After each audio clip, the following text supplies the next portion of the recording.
Hey, what's up, fellow readers? Today I'm talking about 5 young adult books that I could not put down. And when I say could not put down, I mean I read these in like a day. I was completely immersed in their story and I loved reading them. I usually recommend these to anybody who's in a reading slump, so if you're in a reading slump and you don't know what to read, stay tuned to see what 5 books I couldn't put down. If you're new here, my name is Megan and this is Booking It. Let's just get right into it. Okay, so starting off strong with our first book is none other than City of Bones by Cassandra Clare. This is book 1 in a 6-book series called The Mortal Instruments, and it's very popular in the booktube community. I absolutely love this series.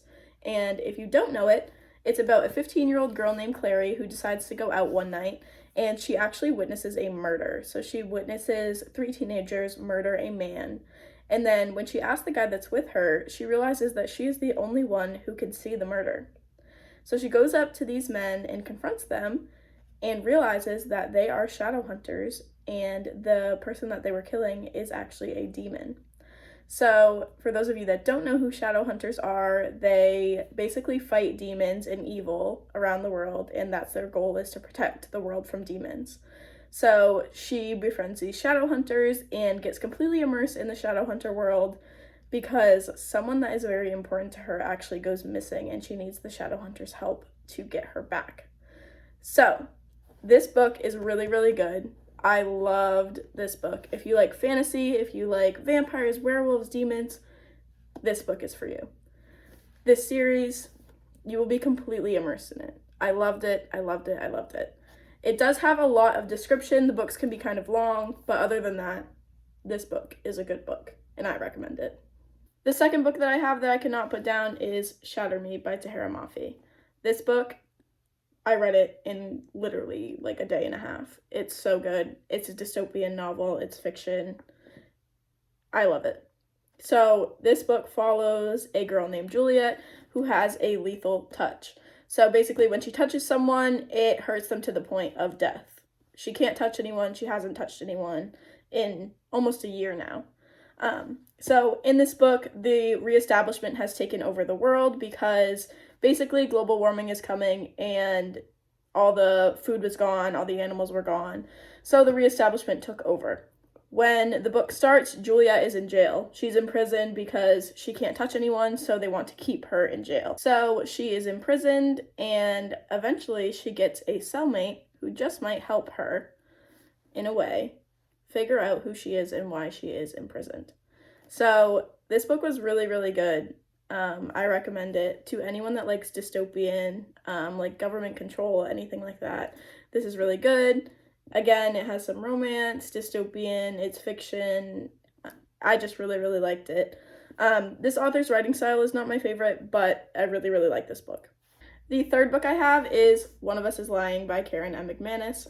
I lost the book jacket, so don't come for me, but it is the right book.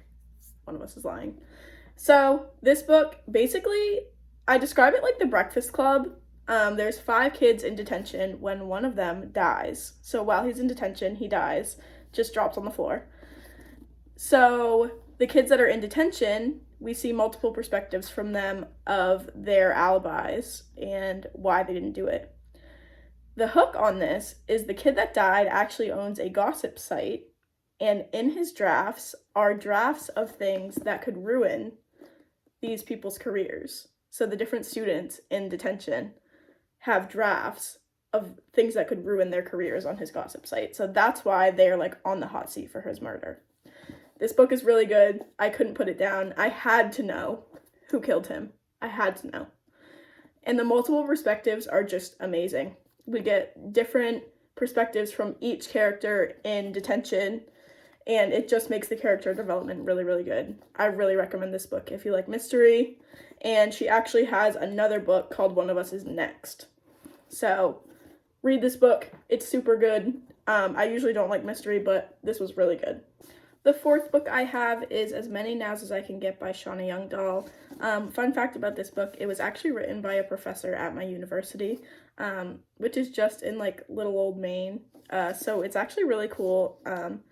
I really, really like this book, and it's basically about 2 kids, Scarlett and David, who are about to go off to college.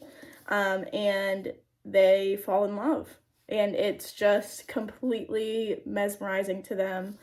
They've always been friends, but they've never seen each other this way. Suddenly, David just seems like a magnet to Scarlett. So she falls really, really in love with him, and they make some very questionable decisions.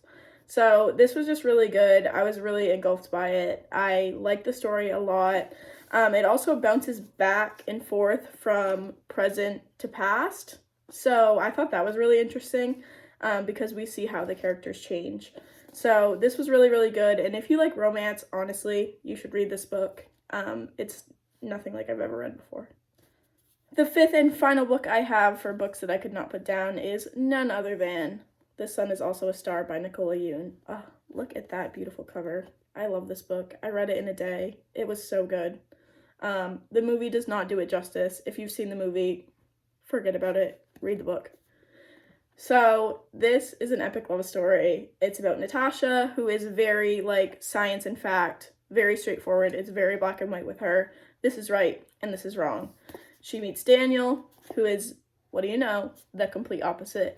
He believes in fate, he believes in the universe, and that the universe has things to say, and that these are the things that are supposed to happen because that's fate. So they meet, and they start to fall in love, but what Daniel doesn't know is Natasha is being deported the next day. So Natasha is being deported because her father was arrested for a DUI, and the cops found out that they were illegal immigrants. So Natasha has to figure out whether or not she wants to tell Daniel that she's being deported before she gets deported. So stay tuned to see what happens, and I hope you guys read this book because I really, really liked it. That is all I have for the 5 books that I couldn't put down. I just wanted to start with a few because I don't want to overwhelm you guys. So those are some amazing books. They're all YA, they're all fiction. I will also do like nonfiction books I couldn't put down, different things like that. If you guys have read these books, comment down below, let me know what you thought of them. And if you have books that you couldn't put down, I totally want to hear about them, so comment them down below. Thank you guys so much for watching, and I'll see you guys next time. Bye!